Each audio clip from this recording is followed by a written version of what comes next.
ఎప్పుడు దోషాన్ని తగ్గించాలి, మంచిని పెంచి మనం ప్రచారం చేయాలి. అప్పుడే సమాజం బాగుంటుంది. ఒక వ్యక్తి వల్ల మనకు అపకారం జరిగితే ఆ కులాన్ని మొత్తం అనకూడదండి. ఆ కులంలో వీడు జడబుట్టాడు రా, అందరూ మంచి వాళ్ళే, వీడే ఎలా ఉన్నాడు అంటే ఆ కులం వాళ్ళు కూడా మనకు మిత్రులు అవుతారు. అంతేగాని వాడు 10,000 ఎగ్గొట్టాడు కదా, ఈ క్యాస్ట్ వాళ్ళందరూ ఇంతే ఉన్నాం అనుకో, విజయవాడలో కాపు కాసి బ్యారేజ్ మీద కొట్టేస్తారు పట్టుకుని, క్యాస్ట్ ఫీలింగ్ అంతా వచ్చేసి. ఇప్పుడైతే కుల సంఘాలు బాగా ఎక్కువగా ఉన్నాయి, మొత్తం కాపు కాసేస్తారు, మన కులాన్ని అన్నట్టు పట్టుకుని అంటారు. మంచిని పెంచండి కులం వారీగా, చెడు ఉందనుకోండి వ్యక్తిపరంగా తగ్గించండి, అప్పుడు సమాజం బాగుంటుంది ఖచ్చితంగా. భార్య విషయం భర్త విషయం కూడా అంతే. నీ భర్త నీకు అన్యాయం చేస్తే అతను అనమ్మ, మగవాళ్ళందరూ అలా ఉండరు. అలాగే భార్య ఏదో తేడా వచ్చింది, భార్య నన్ను ఆవిడను మొత్తం ఆడాలంతానే అన్నం, దీనికి అందరూ చేరే. ఈ బంధం పెంచుకుంటే పెరుగుతుంది, లేకపోతే తగ్గిపోతుంది. అందుకని భార్య విషయంలో ఉండవలసిన విధానాన్ని సరిగ్గా వాలి సీతారాముల కథ అరణ్యవాసంలో చెబుతూ సీతాదేవిని కాకి పొడుస్తుంది, గాయం అవుతుంది, నెత్తురు వస్తుంది. విచిత్రం ఏంటంటే రాముడు అడిగే వరకు చెప్పదు, నెత్తురు గారిపోతున్నా సరే ఇలా బయట కప్పేసుకుని నెత్తురు కూడా కారిపోతుంటే పర్వాలేదు, విశ్రాంతి తీసుకోండి. అదేమిటి ఏదో నెత్తురు కారుతున్నట్టుంది, ఆ బయట ఆయన తొలగించి చెయ్యి పెట్టి అడిగి ఏమిటని అడుగుతాడు. అప్పుడు ఈ కాకాసురుడు విషయం చెబుతుంది. ఆ సందర్భంలో విశ్వనాథ రాసిన పద్యం ఇది. అతివ దుఃఖము కాని భర్త అడుగవలయు చెప్పగయ్యే తప్పనప్పుడు చెప్పుద్దురది. ఇక ఆయన ఏమిటి అక్కడ ఎర్రగా ఉంది, తెల్లచీర కదా, ఎర్రగా ఎందుకుంది, ఏం చెప్పవేంటి, నాకు ఏం చెప్పవసలు, ఏమైపోతావు, ఆరోగ్యం గురించి ఏం శ్రద్ధ లేదా అంటే ఏదో కాకి వచ్చి పొడిచింది అనేసరికి రాముడికి ఎంత కోపం వచ్చిందంటే బ్రహ్మాస్త్రం వేశాడు కాకి మీద. పిచ్చుక మీద బ్రహ్మాస్త్రం అనే మాట అక్కడి నుంచి వచ్చింది. కాకి అయినా పిచ్చుకైనా ఒకటే కదా, చిన్న పక్షి. భార్యాభర్తల అనుబంధం బాగుంటే ఒకే మాట మీద ఉంటారు. ఆ విషయంలో నన్ను అడిగితే మొగాళ్ళకి చెప్పవలసిందే చాలా ఉంది. విజయవాడ అయినా విశ్వనాథ సత్యనారాయణ గారు చెప్పిన మాటే చెబుతా. భార్య విషయంలో భర్త ప్రత్యేక శ్రద్ధ తీసుకోవాలి. రోజు చెప్పాలా, రోజు అడగాల, ఈ డైలాగ్ పనికిరాదు ఇక్కడ. రోజు అడగాల్సిందే, రోజు కనిపెట్టాల్సిందే. ఆవిడ కాస్త మంచి చీర కట్టుకొని ఏమిటే సూపర్ అనాలి. ఏ సొమ్మేం పోయింది అనవాయా ఒక మాట, ఏమిటి అనేది వాళ్ళకి తెలియదు, ఏంటి అనకూడదు ఇక్కడ, అనాలి. అది బాధ్యత. సంతోషిస్తారు ఆ చిన్న విషయానికి. అలాగే భార్యకి ఏదైనా అనారోగ్యం వచ్చినది, గాయం అయిందనుకోండి, వంట చేస్తుంటేనో ఆఫీసులో ఏదైనా గాయం అయిందనుకో, వాడి ప్రవర్తన విచిత్రంగా ఉంటుందని విశ్వనాథ సత్యనారాయణ గారు చెబుతాడు. తల్లితో చెప్పుదురు మరి తనయులకు నువ్వు చెప్పుదురు, తల్లితో చెప్పుదురు మరి తనయులకు నువ్వు చెప్పుదురు, చిత్రమైనది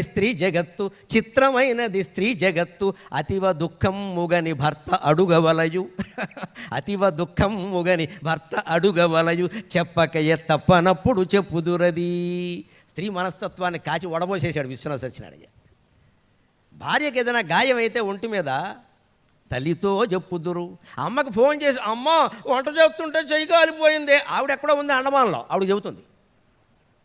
ఆవిడకి ఎన్నిసార్లు కాలిందో చెయ్యి, అలాగా అమ్మ అనేది ఆవిడేదో చెబుతుంది, తల్లితో చెబుతుంది. అంతేకాదు కొడుకు వస్తాడా, ఎవరు చూడరా ఎలా వేలు కాలిపోయింది అని కొడుకు చెబుతుంది, భర్తకి చెప్పదండి. చెప్పకుండా పైగా ఇక్కడ చెయ్యి కాలింది అనుకోండి, ఇలా దాచేస్తారు. ఇలా చూడకూడదా, అడగకూడదా, తెలుసుకోకూడదా, అసలు మనుషులు పట్టించుకోరు. ఇక్కడ వస్తుంది తేడా. ఇది విచిత్రం, మీరు అనుసరించి చూడండి. చెప్పరు, కనిపెట్టాలి, అడగాలి. అసలు ఇంటికి రాగానే ఎలా ఉన్నామని అడగరు, ఏమైనా తిన్నావా లేదా అని అడగ. ఎంతసేపు కాఫీ పెట్టావా, నలుగురు వస్తున్నారు, కాఫీ హోటలేట్ ఇక్కడ, నలుగురు వస్తున్నారట, ఇంట్లో పెళ్ళ ఉన్నది కాఫీలు పెట్టడానిక, నలుగురు వస్తారు. మన నలుగురు తీసుకెళ్ళడానికి చివరిలో నలుగురు వచ్చేవరకు నలుగురు వస్తూనే ఉంటారు ఇంటికి. ఇక్కడ ఏంటి నలుగురు వచ్చేది పని లేక. ఇంట్లో వాళ్ళని ఇలాగా మొత్తం ప్రతిదానికి సర్వీస్ పేరు మీద యాతన పెట్టేసామనుకోండి, వాళ్ళకి విసుగొచ్చేస్తుంది. ఇంకా ప్రేమ మాటలు ఏం లేవా, ఈ సప్లయింగైనా ఎంతసేపు. అలాగే ఈ మధ్య ఒకటి కనిపెట్టారు, ఇక్కడ వంటింటికి హాల్కి మధ్యలో సర్వీస్ విండో, అదొకటి ఇక్కడ భారీ సప్లైర్ అయిపోయింది. ఇక్కడి నుంచే కిచ్చేయడం. ఇక్కడ ఏంటి సర్వీసు, అందరికి వచ్చిన వాళ్ళకి కాఫీ టీలు ఇవ్వాలని ఇది పనా? అసలు మన ఇంటికి వచ్చేవాళ్ళు ఎవరైనా సరే మనతో మాట్లాడడానికి వస్తారమ్మా, ఆ విషయం గుర్తుపెట్టుకోండి. కాఫీ టీల కోసం రారు, బంధువులు కూడా రారు. వీళ్ళందరికీ ఉన్నాయి, ఎవరు మీరు ఇవ్వక్కల. ఏదో వేసవకాలం వస్తే మంచినీళ్ళు ఇస్తాం చాలు, చలికాలం వచ్చింది ఇబ్బంది పడదు, కాస్త టీ పెడతాం అప్పుడు, లేదా అక్కర్లేదు, కూర్చొని మాట్లాడండి ప్రేమగా.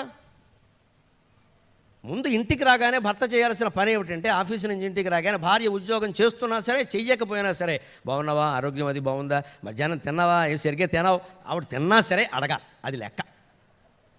అప్పటికి 3 సార్లు తిన్నా సరే 4వసారి తినమని చెప్పాలి. నీ సొమ్ము ఏం పోయింది చెప్పరాదా, ఓ మాట అంటే ఏం పోయింది. ముందు పలకరింపు. ఇక్కడ ఆఫీసులో మన గొప్పలు చెప్పుకోవడం కాదు, ఇక్కడ అది చెబుతున్నాడు. తల్లితో చెప్పుదురు, తనయులకును చెప్పుదురు. వాళ్ళ అమ్మకి చెబుతారు, పుట్టిన పిల్లలకి చెబుతారు. గమనించండి, అందులో ఉండే తేడా. విశ్వనాథ సామాన్యుడు కాదమ్మా, ఈయన లోపల ఎనాటమీ ఉంది, మానవ నిర్మాణ శాస్త్రం ఉంది. ఊరికే చెప్పలేదు ఆయన. ఎందుకు చెబుతారు తల్లికి, కొడుకులకు ఎందుకు చెబుతారు, కూతుళ్ళకి ఎందుకు చెబుతారు, భర్తకు ఎందుకు చెప్పరు? మనస్సుకైన బాధ కూడా ఒక్కోసారి చెప్పరు. అలా ఎందుకున్నామని అడగచ్చు కదా, అడగరు, ఊరికి కూర్చోబెట్టి వెళ్ళిపోవడమే. భార్య డల్గా ఉంటే అడగచ్చు కదండి, అలా ఉన్నామని అడగచ్చు. అడగాలని అనుకుంటుంది భార్య, కొడుకు అడగాలని అనుకోదు, తండ్రి అడగాలని అనుకోదు, తల్లి అడగాలని అనుకోదు, భర్త అడగాలని అనుకుంటుంది. మరి తనయులో కూడా చెప్పుదురు, చిత్రమైనది స్త్రీ జగత్తు, అతివ దుఃఖము కానీ భర్త అడుగోవలయం. భార్య దుఃఖాన్ని గమనించి భర్త అడగాలి. అయితే రాగానే భార్య పరిశీలనగా చూడాలి, ఏదైనా వణుకుతున్నట్టో బాధపడుతున్నట్టో నడకలో తేడా ఏమైంది ఏమైంది ఏమైంది అని మాట్లాడాలి. అక్కడ తండ్రి అవతారం ఎత్తాలమ్మా, భర్త కాదు, తండ్రి అవతారం ఎత్తాలి. ఓ తండ్రి కూతుర్ని పలకరించినట్టే పలకరించాలి. వాడు పొంగిపోతారు వెంటనే, ఆయనకి ఏమిటో నా మీద ఎంత ప్రేమ, అలా పట్టించుకుంటారా అని అడుగుతారు. అయితే పరమానందంగా ఉంటుంది. ఎందుకని ఇలాగా ఎనాటమేం చెబుతున్నా, తల్లితో చెబుతారు, కొడుకు చెబుతారు. తల్లి శరీరం నుంచి తను వచ్చింది, తన శరీరం నుంచి కొడుకు వచ్చాడు. అక్కడ సహజమైన బంధం ఉందమ్మా. భార్యాభర్తల భత్య బంధం ఎంత గొప్పలు చెప్పుకున్నా అది కృత్రిమమైన బంధమే. 25 ఏళ్ళు వారు ఎక్కడో పెరిగారు, 25 ఏళ్ళు వీరు ఎక్కడో పెరిగారు. వీళ్ళిద్దరినీ క్యాటరింగ్ వాళ్ళు కళ్యాణ మంటపాలు కలిపాయి. ఈ బంధం నిలబెట్టుకుంటే ఉంటుంది, లేకపోతే పోతుందమ్మా, చెప్పలేము. ఊరికే ఉండడం కాదు, అక్కడ ఉంటుందంటే ఫివికాల్ రాసుకొని కూర్చోవడం కాదు, ఇక్కడ మనస్సులో ఉండాలి. అది పెంచుకోవాలి, రోజు పెంచుకోవాలి. నా భార్య గురించి నేనేం చేశాను, నా భర్త గురించి, ప్రపంచాన్ని గురించి ఏదో చేయడం, భార్య గురించి ఏం చేశాం ప్రత్యేకంగా. ఆవిడ సంతోషపడే పని ఏదైనా చేసామా, ఆవిడ సంతోషపడే మాట ఒక్కటి మాట్లాడామా చాలు, ఆ రోజు జీవితం బాగా గడిచినట్టే. ఆవిడ దానికి సంతోషిస్తుంది.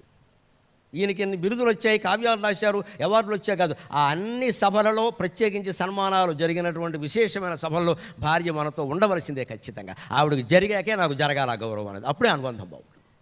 ఆవిడ లేకపోతే మనం ఎక్కడ వాళ్ళమండి, ఇక్కడ ఇంటి దగ్గర ఉండి పిల్లలను చూసుకోబట్టి కదా మేము ఇక్కడికి వచ్చి మాట్లాడుతున్నది. అంటే మానేయాల్సిందే. అదే విశ్వనాథ సత్యనారాయణ గారు చెప్పాడు, ఆ తల్లి కడుపు నుంచి బయటపడింది అది సహజ బంధం, ఎలా ఉన్నా వదిలేస్తారు. తన కడుపు నుంచి పిల్లలు బయటపడి అది కూడా సహజ బంధం, అది ఎలా ఉన్నా పట్టించుకోరు. భార్యాభర్తల బంధం కృత్రిమం అంటే కృత్రిమం, నిజం అంటే నిజం. మనం చెప్పలేం, మీరు చేసుకుంటే బాగుంటుంది, పెంచుకుంటే లేత తెగిపోతుంది. బయటికి తెక్కపోవచ్చు. 60 ఏళ్ళ బట్టి మేము కలిసి మీరు కలిశారమ్మా, మీ మనస్సులో కలిసి లేవు. ఎందుకంటే ఆవిడని బలకరిస్తే ఆయన మీద నేరాలు చాలా వస్తున్నాయి. ఆయన బలకరిస్తే మొత్తం ఆవిడ మీద కాదు, స్త్రీ జాతి మీదే నేరాలు వస్తున్నాయి. మొగాళ్ళు బలకరిస్తే అలాగే. ఇంకా ఆడది ఎంత కోపం వచ్చినా భర్త మీదే నేరం చెబుతున్నాం, మొగాళ్ళు అందరినీ అందం. కానీ మొగాడు ఎలాంటి వాడు అంటే మొగాళ్ళుగానే చెబుతున్నా. 4 మనుషులు బడ్డీ కొట్టు దగ్గర మొగాళ్ళు ఈ ఆడవాళ్ళందరూ ఇంతేనా, అసలు బుద్ధి వెనకాల ఉంటుందని అంటే వీడికి మొత్తం స్త్రీ జాతి. ఆయన వాళ్ళకి వెనకాలైనా ఉంది, సంతోషించాలి, మనకి ఎక్కడా లేదు అసలు బుద్ధి. మొత్తం ఆడాలని తిట్టమేనండి. ఎందుకంత అవసరం? అందరూ అలా ఉంటారా? ఉంటే మీ ఆవిడ ఉండొచ్చు, మా ఆవిడ ఉండొచ్చు, దేశంలో అందరూ అలా ఉండరే. అసలు ఒక మనిషి దోషాన్ని మొత్తం జాతికంతటికి ఎలా ఆపాదిస్తూ ఉండి, ఎప్పుడు దోషాన్ని తగ్గించాలి, మంచిని పెంచి మనం ప్రచారం చేయాలి. అప్పుడే సమాజం బాగుంటుంది.